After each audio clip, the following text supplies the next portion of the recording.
Olá, queridos internautas, sejam muito bem-vindos ao canal Centro Espírita Jesus de Nazaré. Hoje nós estudaremos o Evangelho segundo o Espiritismo no capítulo 15. Fora da caridade não há salvação, nos itens 1, 2 e 3. O que é preciso para ser salvo? A parábola do bom samaritano. Item 1. Ora, quando o Filho do Homem vier em sua majestade, acompanhado de todos os anjos, se assentará no trono da sua glória. E todas as nações, estando reunidas diante dele, separará uns dos outros, como um pastor separa as ovelhas dos bodes. E colocará as ovelhas à sua direita, e os bodes à sua esquerda. Então o rei dirá àqueles que estarão à sua direita: Vinde vós, que fostes benditos por meu Pai. Possui o reino que vos foi preparado desde o início do mundo. Porque eu tive fome e me destes de comer. Tive sede e me destes de beber. Tive necessidade de alojamento e me alojastes. Estive nu e me vestistes. Estive doente e me visitastes. Estive na prisão e viestes me ver. Então os justos lhe responderão: Senhor, quando foi que vos vimos com fome e vos demos de comer? Ou com sede e vos demos de beber? Quando foi que nós vos vimos sem teto e vos alojamos? Ou sem roupa e vos vestimos? E quando foi que vos vimos doente ou na prisão e viemos vos visitar? E o rei lhes responderá: Eu vos digo em verdade, quantas vezes o fizestes com relação a um destes mais pequenos de meus irmãos, foi a mim mesmo que fizestes. E dirá em seguida àqueles que estarão à sua esquerda: Retirai-vos de mim, malditos, ide para o fogo eterno, que foi preparado para o diabo e para seus anjos. Porque eu tive fome e não me destes de comer. Tive sede e não me destes de beber. Tive necessidade de teto e não me alojastes. Estive nu e não me vestistes. Estive doente e na prisão e não me visitastes. Então eles lhes responderão também: Senhor, quando foi que vos vimos com fome, com sede, ou sem roupa, ou doente, ou na prisão, e deixamos de vos assistir? Mas ele lhes responderá: Eu vos digo em verdade, todas as vezes que deixastes de dar estas proteções a um desses mais pequenos, deixastes de dá-las a mim mesmo. E então estes irão para o suplício eterno, e os justos para a vida eterna. São Mateus, capítulo 25, versículo 31 a 46. Item 2. Então, um doutor da lei, tendo se levantado, disse-lhe para o tentar: Mestre, o que é preciso que eu faça para possuir a vida eterna? Jesus lhe respondeu: Que está escrito na lei? Que ledes nela? Ele lhe respondeu: Amareis o Senhor vosso Deus de todo o vosso coração, de toda a vossa alma, de todas as vossas forças, de todo o vosso espírito, e vosso próximo como a vós mesmos. Jesus lhe disse: Respondestes muito bem, fazei isso e vivereis. Mas esse homem, querendo parecer que era justo, disse a Jesus: E quem é meu próximo? E Jesus, tomando a palavra, lhe disse: Um homem que descia de Jerusalém para Jericó, caiu nas mãos de ladrões, que o desapojaram, cobriram-no de feridas e se foram, deixando-o semi-morto. Aconteceu, em seguida, que um sacerdote descia pelo mesmo caminho, e, tendo-o percebido, passou do outro lado. Um levita, que veio também para o mesmo lugar, tendo-o considerado, passou ainda do outro lado. Mas um samaritano que viajava, chegando ao lugar onde estava este homem, E, tendo-o visto, foi tocado de compaixão por ele. Aproximou-se, pois dele, derramou óleo e vinho em suas feridas e as enfaixou. E, tendo-o colocado sobre seu cavalo, conduziu-o a uma hospedaria e cuidou dele. No dia seguinte, tirou 2 moedas e as deu ao hospedeiro, dizendo: Tende bastante cuidado com este homem, e tudo o que dependerdes a mais, eu vos restituirei no meu regresso.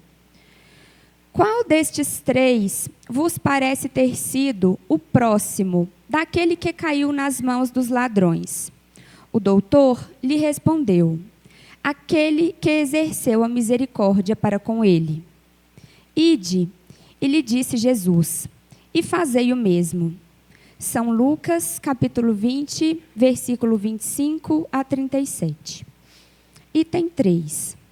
Toda a moral de Jesus se resume na caridade e na humildade, quer dizer, nas 2 virtudes contrárias ao egoísmo e ao orgulho.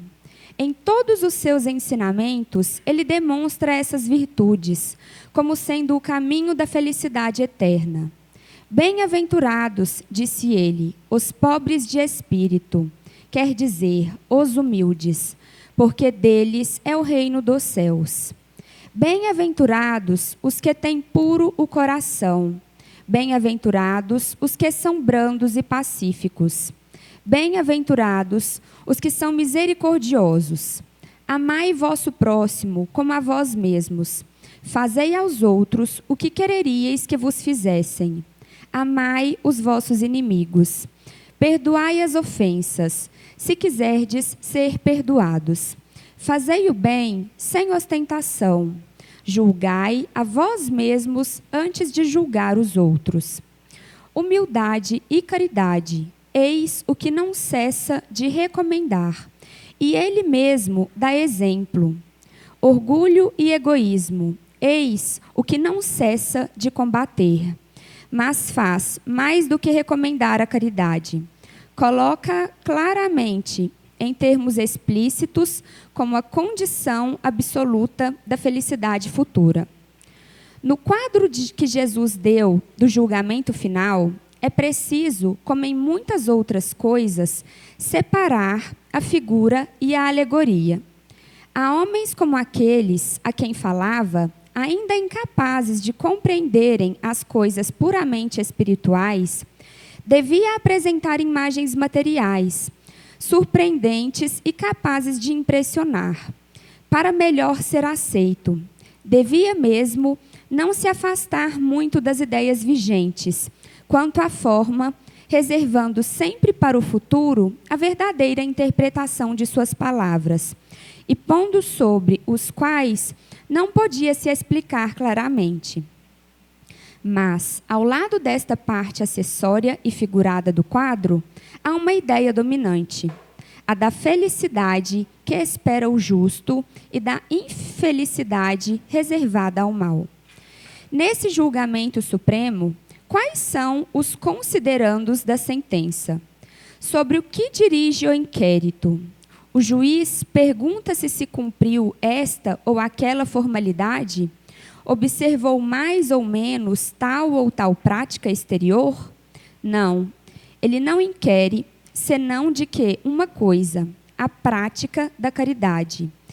E sentencia dizendo: vós que assististes vossos irmãos, passai à direita. Vós que fostes duros para com eles, passai à esquerda. Ele se informa da ortodoxia da fé? Faz uma distinção entre aquele que crê de um modo e aquele que crê de outro? Não, porque Jesus coloca o samaritano, considerado herético, mas que tem o amor ao próximo acima do ortodoxo, que falta com a caridade. Jesus não fez, pois, da caridade somente uma das condições de salvação, mas a única condição. Se houvesse outras a serem preenchidas, ele as teria mencionado. Se coloca a caridade no primeiro plano de virtudes, é porque ela encerra implicitamente todas as outras: a humildade, a doçura, a benevolência, a indulgência, a justiça e etc. Porque é a negação absoluta do orgulho e do egoísmo. E para nos auxiliar, nessa leitura de hoje, nós contamos com a ajuda dos nossos queridos amigos e facilitadores, Davi Santos e Fabiano Capanema. Um ótimo estudo a todos. Boa noite a todos. Para a gente começar a falar sobre esse estudo proposto para essa noite sobre a caridade, vale a pena sempre ressaltar a questão 886 de O Livro dos Espíritos, onde Kardec ele faz a pergunta ao Espírito de verdade sobre qual o verdadeiro sentido da palavra caridade como Jesus a entendia. Porque, às vezes, nós, na nossa limitação, dado a nossa condição moral, podemos entender a caridade puramente como aquele ato de se oferecer uma esmola, de dar um mantimento, uma roupa, uma medicação. Não que isso também não seja caridade, né? É uma caridade e, para aquele que tem condição, ela deve ser praticada. Mas a caridade ela não se resume puramente a atitudes, a atos exteriores ou materiais. E a resposta que Kardec recebe de volta é o seguinte: benevolência para com todos, indulgência para as imperfeições dos outros e o perdão das ofensas. E aí tem uma dinâmica facinha para a gente lembrar de qual é o verdadeiro significado, o verdadeiro sentido da palavra caridade, né? E aí você pode falar assim para você mesmo: BIP. Quem viveu aí nos anos 90, né? Final dos anos 80, anos 90, vai lembrar do BIP, né, Fabiano? Aquele aparelhinho que a gente carregava e que chegava as mensagens, né? Então, dá aquele clique na nossa mente, né? O BIP. Por que o BIP? É o B da benevolência, o I da indulgência e o P do perdão das ofensas, né? Então, quando alguém tiver essa dúvida sobre estar praticando a caridade ou não em alguma determinada situação, lembra do BIP, né? Eu estou sendo benevolente? Estou sendo indulgente? Eu estou perdoando? Se faltar uma dessas três situações, né, dessas três palavrinhas, está faltando alguma coisa. A caridade ela não está completa ainda. E o apóstolo Paulo ele fala que fora que a fé sem ação ela é morta em si própria. Então, às vezes, a gente acumula muito conhecimento, né, religioso. Nós, que muitas das vezes chegamos à casa espírita, oriundos de outras denominações religiosas, cristãs, nós trazemos, muitas das vezes, aquela religiosidade dentro de nós, né? E é até difícil se desvencilhar de algumas atitudes, de alguns atos, de alguns pensamentos que a gente vai repetindo ao longo da nossa caminhada e que acabam se traduzindo em atitudes meramente exteriores, né? A gente acaba fazendo determinadas coisas de uma maneira até mecânica. E aí, a doutrina espírita ela vem nos convidar para fazer o caminho inverso, para estar modificando as nossas atitudes, o nosso pensamento, mas no sentido íntimo do espírito, né? Para que nós possamos modificar as nossas atitudes no campo do sentimento, não mais tão e apenas no campo somente da atitude externa.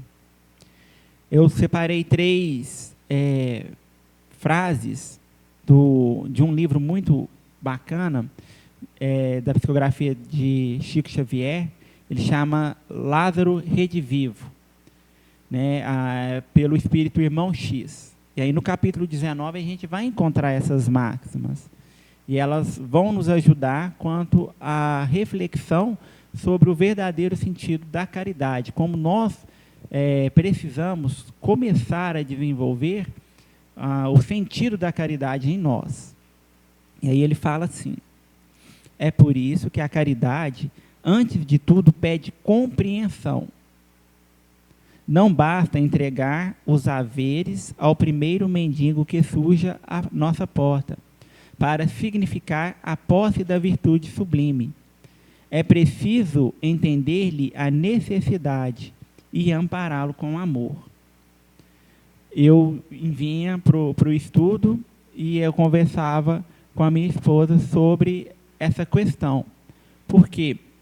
Porque eu não sei se os demais irmãos têm percebido como aumentou o número de pessoas em situação de rua na cidade, né? E como que isso tem se agravado cada dia mais. A gente passa pelas ruas do centro e indifere o horário. Sempre tem alguém pedindo, solicitando ajuda para alguma coisa. Nós temos uma escola de música no centro e ontem uma pessoa chegou a subir no prédio e ela estava, segundo o que ela nos disse, de andar em andar, de loja em loja, pedindo uma ajuda, porque ela até tinha os mantimentos para fazer em casa, mas ela não tinha o gás. Então, ela precisava do dinheiro para comprar o gás, para depois fazer o alimento para ela e para as crianças. Isso foi na parte da manhã. Na hora do almoço, a gente saiu para almoçar. Aí, quando a gente chegou na porta do restaurante, tinha uma pessoa pedindo o almoço. Olha, eu não quero dinheiro, paga o almoço para mim, me paga uma marmita. Aí, quando foi à tarde que a gente veio aqui na casa, né, à noite, a gente veio para um estudo na casa, se dirigindo ao estacionamento, aí outra pessoa parou a gente na rua, que estava na cidade, porque a esposa estava fazendo um tratamento e os mantimentos deles tinham acabado. E ele estava pedindo dinheiro ou um mantimento, porque eles não tinham mais o que comer. E, de fato, parecia ser real o que ele estava falando, porque ele estava mesmo com uma sacola e carregando de algumas coisas. E isso ontem. Hoje, vindo para cá, nós nos deparamos novamente com outra pessoa pedindo ajuda para comprar mantimento. Então, por que eu estou falando tudo isso? Porque, às vezes, a gente até oferece a ajuda de uma forma muito rápida, muito mecânica, né? Abre a carteira, dá o dinheiro, ou paga o que a pessoa está precisando e não tem a paciência de ouvir, de, às vezes, tentar entender o sofrimento daquela pessoa e, mais do que esse ato exterior de dar ali o que ela precisa, dá também uma palavra, né, de incentivo, que lhe traga também o alimento espiritual, aquela palavra que vai também alimentar a esperança, vai alimentar também o campo do sentimento. Divaldo Franco, em uma das suas palestras, ele cita algo que aconteceu com ele, que ele fala o seguinte: ele tinha sido convidado para dar uma palestra numa determinada cidade, e aí ele chegando lá, ele também não tinha dinheiro, eles tinham pago as suas despesas quanto ao transporte, e ele ficaria na casa de um responsável pela instituição que o estaria recebendo. E aí alguém chega para ele, tão antes dele entrasse no salão, e fala: olha, você que é o Divaldo? Ele: sou eu, o Divaldo. Nossa, me falaram que você é um homem muito bom. Eu estou aqui com uma conta de luz, eu gostaria que você pagasse a conta de luz para mim, se você tiver a condição, você poderia me ajudar Aí diz o Divaldo que ficou assim, muito nervoso com aquela situação, né? Como que a pessoa assim, chega para ele e fala para ele pagar uma conta de luz e tal, mas aí ele não quis ser deselegante, né? Não deixou de praticar a caridade e falou com a pessoa assim, olha, entra, senta aí, escuta a palestra, e aí no final da palestra você me procura e eu vou ver o que eu posso fazer. E aí vê ele que ficou incomodado, principalmente porque ele também não tinha dinheiro. Ele não tinha dinheiro nenhum, né? E durante a palestra ele foi se sentindo incomodado com aquilo, mas desenvolveu o estudo normalmente. Então logo ele terminou a palestra, que ele foi chamado a uma sala contígua ao salão, o dirigente da casa entregou para ele um envelope e falou para ele que era uma pequena ajuda que eles estavam oferecendo a ele, dado o seu deslocamento e a sua disposição de estar ali para fazer o estudo. E aí, então, ele coloca o envelope no bolso, aquela coisa toda, e quando ele está saindo, o rapaz que estava pedindo ele para pagar a conta de luz o cerca de novo e fala, olha, você vai pagar a conta de luz para mim? Aí ele ia dar a resposta para o rapaz, falar que ele não tinha dinheiro, que ele não ia poder pagar a conta de luz. E aí ele visualiza a Joana, né, que é a sua mentora. E aí, tão logo ele visualiza ela, ele lembra do envelope no bolso do paletó. E aí ele pega aquele envelope e fala assim para o rapaz, olha, o que eu tenho está nesse envelope. Eu nem sei quanto que é, mas se vai te ajudar, pode ficar. Aí que o rapaz abre o envelope e era a quantia que ele precisava para pagar a luz.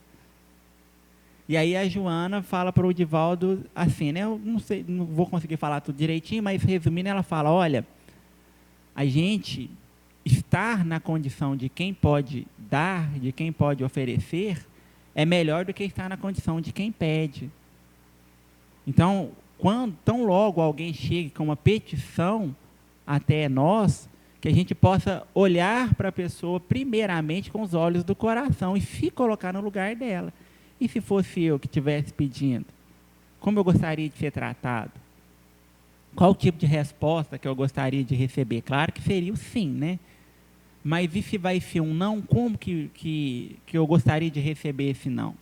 Porque tem várias formas da gente aceitar ou declinar um convite, não é verdade? Tudo depende de como a gente fala. E aí o irmão X, ele fala mais uma coisa.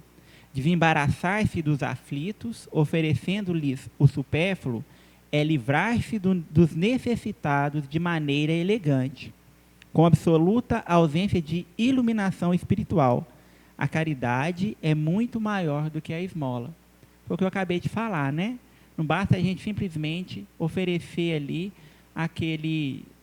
aquela necessidade monetária ou seja o alimento meramente físico, né, material.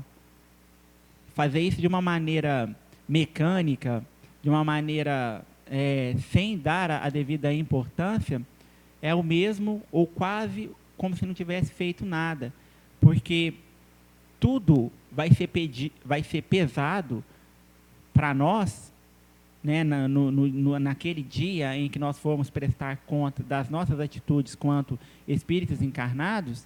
O que vai ser levado em conta é a intenção. É qual a intenção que nós tivemos ao praticar determinada situação, a fazer determinada coisa.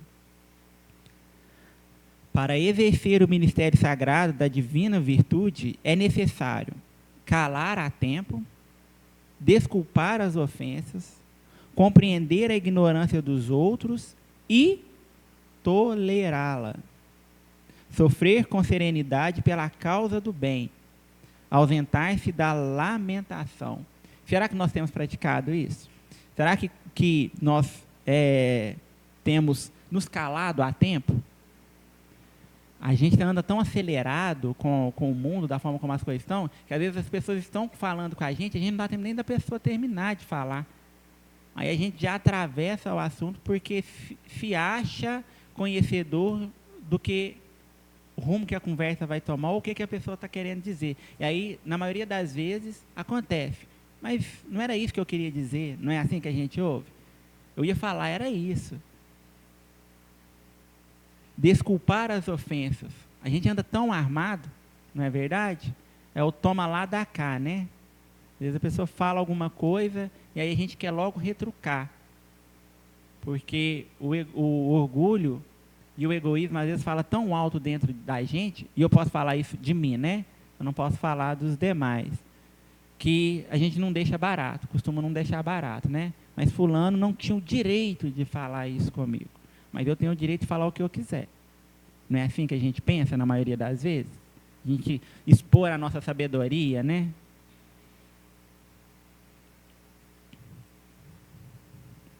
Compreender a ignorância dos outros e tolerá-la. Aqui não está falando daquela ignorância acadêmica, né? Está falando da ignorância que é a ausência de conhecimento. Um espírito, por exemplo, segundo o Evangelho, segundo o que a gente estuda no livro dos Espíritos e nas principais obras, o espírito ele é criado simples e ignorante. Então, por que nós ainda cometemos algumas maldades, cometemos alguns equívocos? Pela nossa ignorância. Então, da mesma forma como nós gostaríamos, né, de que o outro tivesse lá, né, o I do PIB para a gente, que a indulgência fossem indulgentes conosco e tolerassem a nossa ignorância, porque nós também, de nossa parte, não podemos fazer isso para com o outro. Sofrer com serenidade pela causa do bem comum e ausentar-se da lamentação. Essa última questão aqui, da lamentação, talvez seja o que mais pese, né, em termos de relacionamentos, em termos de falta de caridade. Por quê? Porque às vezes alguém até nos convida a ser ali aquele ombro amigo, aquele ouvido que vai estar ouvindo uma determinada dificuldade, uma determinada situação que o outro está enfrentando, e aí, em vez da gente dar uma palavra de ânimo, de fé e de levar a pessoa para cima, aí a gente faz o quê? Não, fulano, se eu te contar minha vida em cima de uma carroça, até o cavalo chora. Não é assim que a gente escuta algumas vezes? E aí a gente vai tecer ali o texto das lamentações junto com a pessoa, né? Porque a gente tem aquela de estar pior, não é assim? Ah, mas aconteceu isso com você? Não, mas eu vou te contar o que aconteceu comigo, então. E aí começa aquela disputa, né? De quem está pior. Mas se a gente olhar para o lado, nós estamos numa situação melhor do que muitos. Eu não falo isso de uma maneira egoísta, de uma maneira egocêntrica. É porque nós, graças a Deus, nós temos o alimento, não temos? Nós conseguimos puxar o ar e encher o pulmão, não é verdade? Se a gente sentir sede, eu tenho certeza que nas nossas casas tem a água para beber, tem uma cama nos esperando. Muitos não têm. Então, o simples fato de nós termos saúde, termos o alimento, estarmos em paz, já é motivo para que nós nos consideremos, pela misericórdia divina, numa situação melhor do que aqueles que lhes falta até mesmo isso.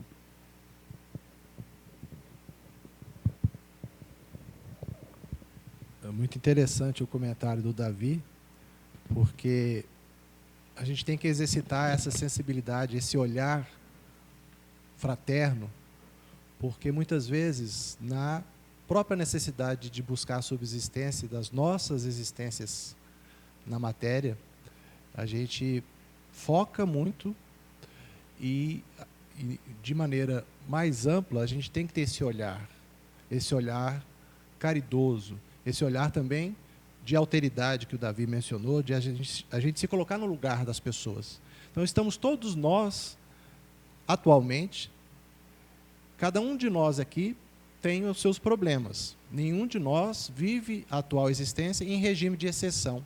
Todos temos os nossos momentos de sofrimento, de dificuldades, mas a gente tem que ter ao mesmo tempo, essa compreensão de que somos a todo momento abençoados por Deus, pelo dom da vida e pelas oportunidades, mesmo que sejam oportunidades difíceis, para o nosso crescimento espiritual.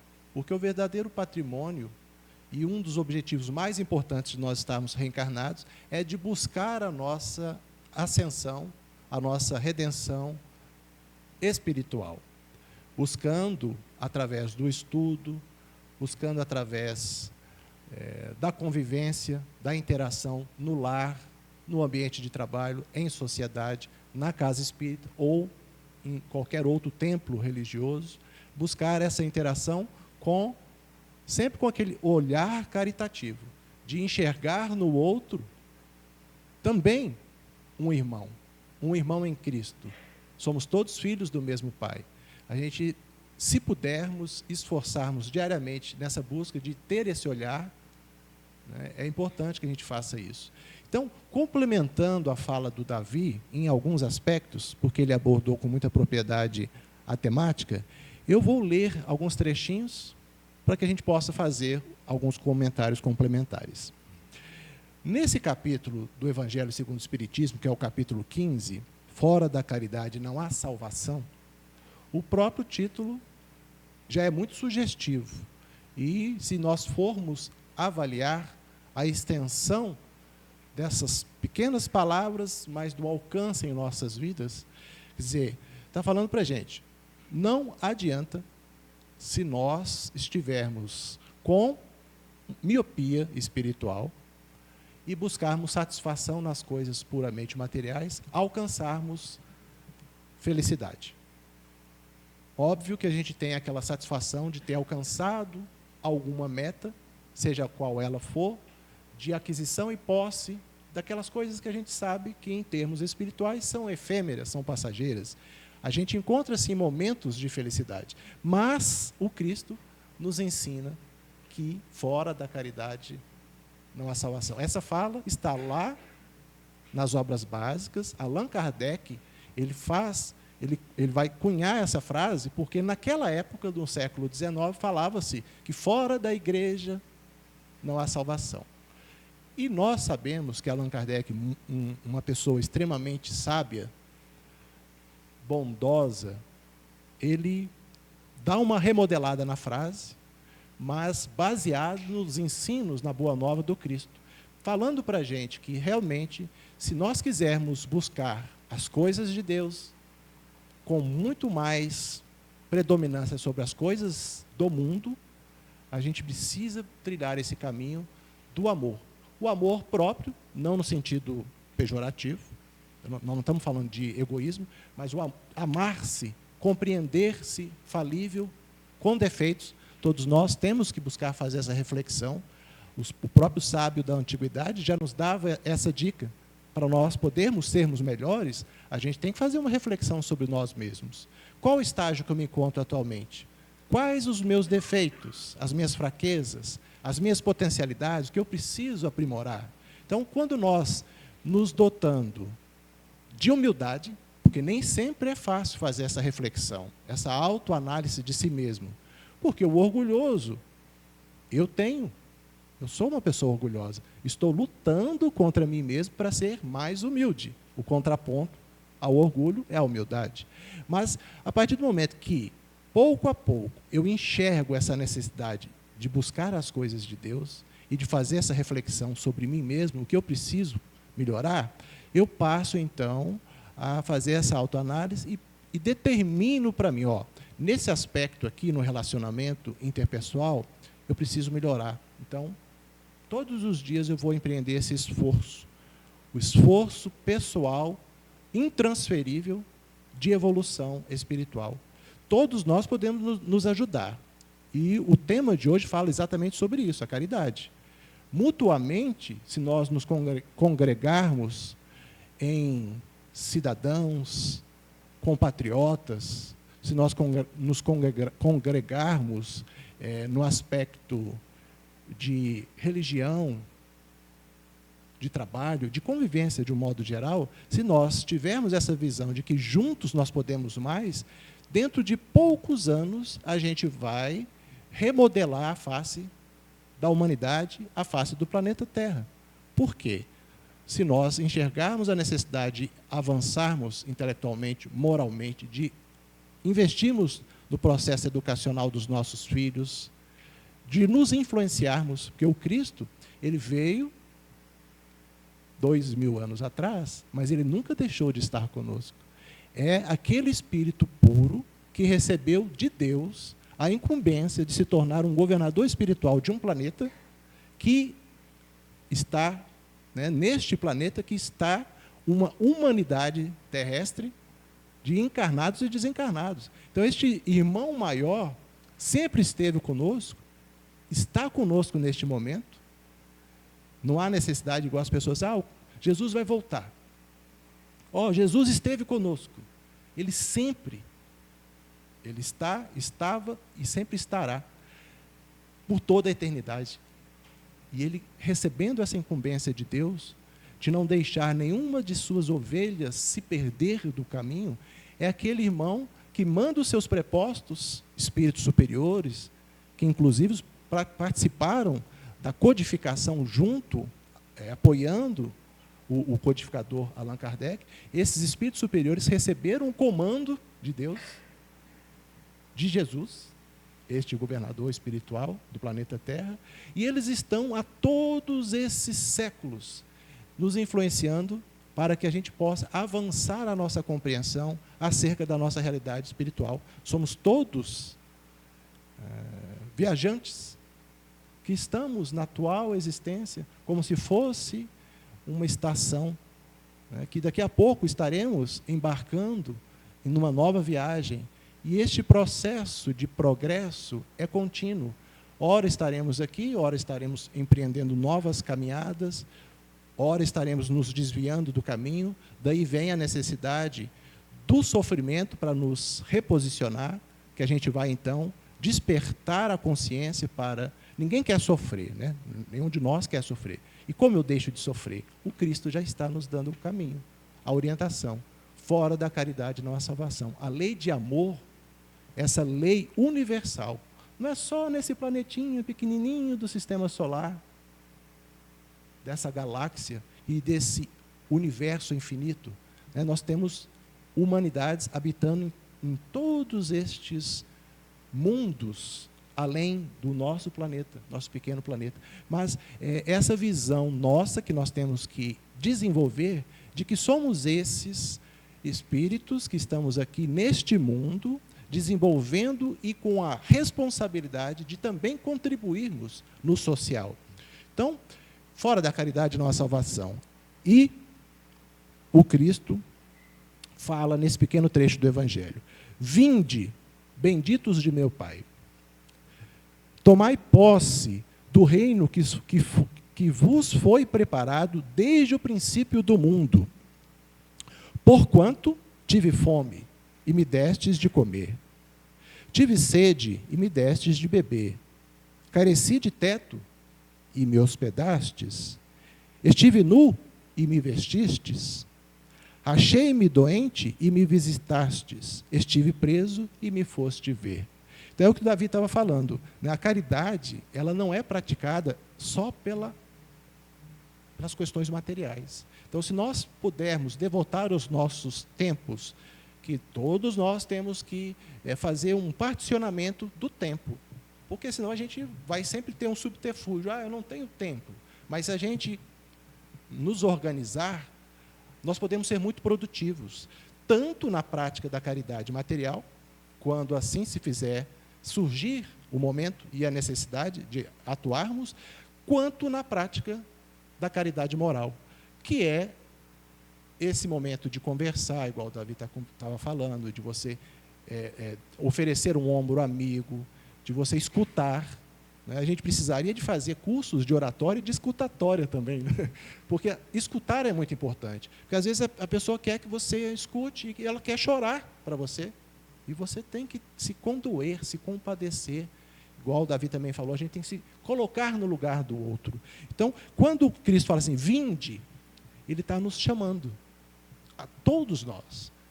Venham participar desse reino de Deus. O que é o reino de Deus? Não é algo externo. O reino de Deus está dentro de cada um de nós.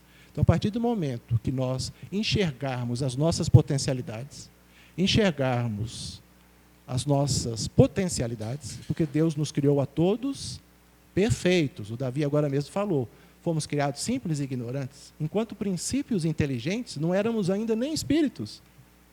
Daí, simples, quer dizer, é um princípio inteligente estagiando nos reinos ditos inferiores. Com a ignorância de nós mesmos, não éramos espíritos, mas a partir do momento que adentramos o reino nominal e passamos a ser detentores do livre-arbítrio, do senso moral, do raciocínio lógico, de todos os atributos do espírito imortal, nós agora temos toda a condição de nos desenvolvermos a nós mesmos.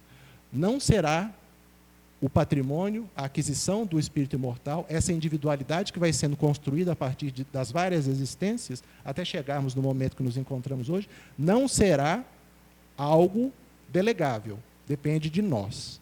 Então, quando ele fala assim, amarás o teu Deus de todo o teu coração, de toda a tua alma, com todas as tuas forças, e de todo o teu espírito, e a teu próximo como a ti mesmo. Então, quando Jesus também está nos ensinando, esse que é considerado o maior dos ensinamentos, amar a Deus sobre todas as coisas, entendermos que somos criaturas, co-criadores em plano menor, mas que podemos participar na seara do Cristo, na prática da caridade. E ele fala também, né, que a gente deve amar a Deus, mas amar ao próximo. E quem é esse nosso próximo? Na passagem do bom samaritano, quando eles estavam fazendo uma viagem de Jerusalém para Jericó, Davi, você que é estudioso da Bíblia, de Jerusalém para Jericó, era como se fosse numa região mais alta, indo para o litoral? Não propriamente dita o litoral, né? Mas, de fato, Jerusalém ela se encontrava num relevo mais alto do que Jericó. Aí, se eu não me engano, se dava, né, o monte de Genezerim. Isso. Entendi. Então, que inclusive foi a causa da discórdia, da separação dos samaritanos junto com o povo judeu, que a gente vai falar depois. E nessa parábola do bom samaritano, quer dizer, os samaritanos da região da Samária eram tidos aquelas tribos israelitas ali, tinha uma divergência religiosa. E as divergências não podem ser motivo para nós nos desentendermos. Trazendo para uma questão dos tempos atuais, independentemente de religião, nós somos todos irmãos. Então, nós temos que colocar as divergências, seja em qual área for, política, ideológica, religiosa, de lado, ampliando essa visão do espírito e da nossa proposição de sermos melhores. Então, quando ele fala assim, a parábola do bom samaritano, que eles desceram, então, né, estavam numa viagem empreendendo ali, aí tinha uma pessoa lá que havia sido assaltada e os ladrões haviam batido, tomado o patrimônio, e ele estava ali semi-morto. Então, nesse momento, surge a oportunidade, relatada pelo Cristo, de sermos caridosos. O sacerdote viu, passou ao largo. O levita naquela época também era uma pessoa que tinha atribuições no templo religioso, mas estava hierarquicamente, vamos dizer assim, né, abaixo do sacerdote, mas tinha funções lá no templo. Também observa e passa. Mas o bom samaritano, que era tido como essa pessoa, um herege, que ainda estava destoando nessas divergências religiosas ali, dos hebreus, ele vê aquela situação, ele se aproxima, atitude. Viu, se condoeu, aproximou, deu os primeiros socorros, lavou ali, igual a nossa querida irmã leu, né, o texto para a gente. Ele deu ali os primeiros socorros, colocou aquele homem desfalecido no seu cavalo, levou-o até ali uma espécie de taverna, né, como se fosse uma taverna, né, na beirada da estrada, umas coisas assim, né? Estalagem, estava tentando lembrar esse nome, estalagem. E lá, continuou cuidando dele, para no dia seguinte falar com o dono da estalagem, eu te dou 2 dinheiros, eu te dou 2 denários para que possa cobrir as despesas que porventura você tenha com ele e qualquer outra despesa que você venha a ter, quando eu retornar, eu ainda irei. Quer dizer, então, olha a caridade material, a caridade moral, o esforço, a dedicação para uma pessoa desconhecida, né? Então, o que a gente está querendo dizer é o seguinte: faça, que o Davi também comentou, faça aos outros o que gostaríeis que vos fizessem. Quer dizer, para que a gente possa assumir isso como regra de bom viver. Aquele homem, né, aquele homem inteligente, a missão do Espírito do homem inteligente sobre a face da terra, nossa missão é sermos esses cristãos acima de qualquer situação religiosa, os cristãos espíritas que irão também empreender esse caminho de crescermos juntos, de ombrearmos, de nos ajudarmos. Quem está na retaguarda, nós outrora estávamos na retaguarda. Essa questão da miséria, da riqueza, essas alternâncias, essas vicissitudes da vida, são para que nós possamos crescer. Então, outrora, em outra existência, eu já experienciei a situação de miséria e tive alguém que me auxiliou. Quão mais tranquilo não é aceitar uma proposta de uma nova reencarnação, quando ainda na pátria espiritual, sabedores que somos, que a gente vai receber o apoio. Então, a espiritualidade amiga fala assim: vai, assume esse compromisso, que eu vou te ajudar. E chegando aqui, a gente encontra muitos irmãos, que todos nós podemos, então, despertar para essa necessidade de nos ajudarmos. Quer dizer, nós temos uma limitação de tempo, eu gostaria de falar mais sobre esse tema que é muito importante, mas eu vou me abster de continuar, vou pedir, então, para o Davi, se você quiser concluir, Davi, porque o seu Mário já levantou a plaquinha ali e o tempo acabou. Mas, de qualquer forma, é isso. Minhas palavras finais, não estou falando só para vocês, não, estou falando para mim, principalmente. Para mim. Que a gente possa ser essa pessoa melhor, porque isso vai trazer a verdadeira felicidade de nós estarmos aqui, muitas vezes questionadores: por que eu estou fazendo aqui? O que eu estou fazendo? De onde que eu vim? Para onde que eu vou?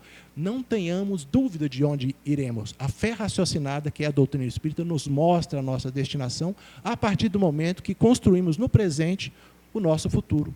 O despertar da nossa consciência para sermos aqui ou em outra existência, ou no plano espiritual, sermos mais felizes, passa necessariamente pela prática da caridade, que é colocar o amor em ação. Então, que a gente possa despertar para essa necessidade. Eu fico pensando como que seria essa parábola de Jesus nos dias de hoje, né?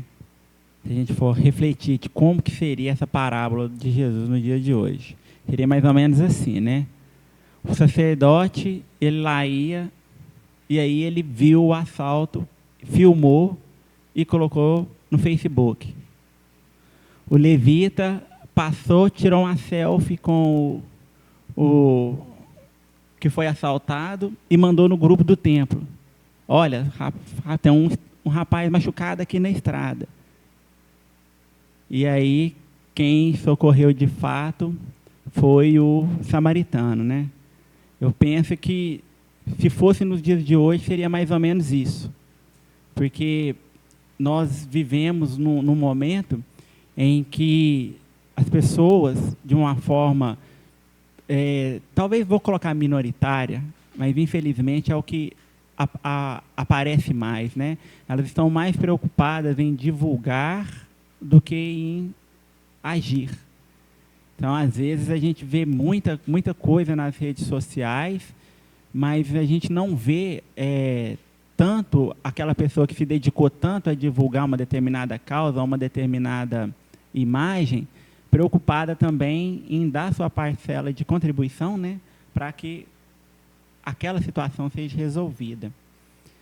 E eu acho que o que a gente não pode deixar de maneira nenhuma, e o que essa parábola ela vem despertar na gente, é a necessidade de amar ao próximo, né? Jesus, quando ele vai falar sobre o final dos tempos, e aí muitos interpretaram durante séculos, milênios, como sendo o fim do mundo, né? E aí, assim, o mundo já acabou umas 10 vezes, mas nós estamos aí ainda, né? Graças a Deus. Jesus estava falando do fim dos tempos morais da Terra, né? Essa transição de mundo de provas e expiações para um mundo de regeneração. Lá no final do Evangelho de Mateus, quando ele fala de guerras e rumores de guerras, de fome e tantas outras coisas que nós presenciamos nos dias atuais, ele fala uma coisa lá que me chamou muita atenção nesses dias que eu estava observando esse versículo novamente. Ele fala que o amor se esfriaria no mundo. Mas então cabe a nós, né, esquentar de novo, não é verdade? Ser a gente aquele fole que vai soprar esse amor aí e esquentar as brasas, né, Fabiano? Para que, de fato, o combustível principal, o que resume toda a lei, todos os profetas, Jesus fala do amor, porque ele fala o amor em duas instâncias, o amor a Deus e o amor ao próximo. Sem essas duas formas de amar, para nós é impossível praticar a caridade. Então, muito obrigado a todos. Que Jesus possa nos dar aí uma ótima noite.